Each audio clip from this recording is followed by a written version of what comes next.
Қайырлы күн достар, бүгін сіздермен әрі жылдам, тез, дәмді жасалынатын салат жасайтын боламыз. Менімен бірге болыңыздар.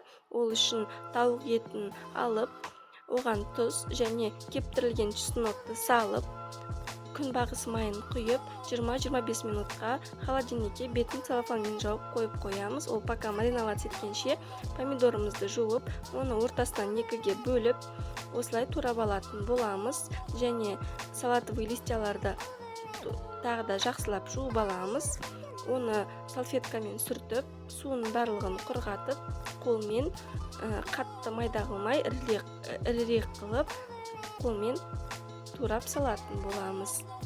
Енді ол уақытқа дейін мен цветная капустаны қайнаған суға тұз салып, 5 минут суға қайнатып алдым. Және дайын болған маринованный тауық етін шығарып, сковородаға күнбағыс майын құйып, екі жағынан қызарғанша қуырып алатын боламыз. Міне біздің цветная капустамыз пісті. 5 минут қайнаттым. Оны саламыз. Мен күнжутный май құйдым.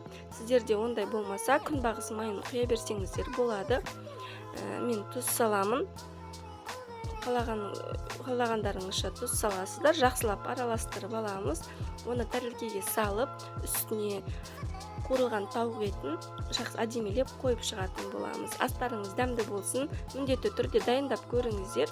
Өте дәмді және басқаша болып шығады. Сіздерге ұнаса лайк басып, каналға тіркелуді ұмытпаңыздар. Астарыңыз дәмді болсын.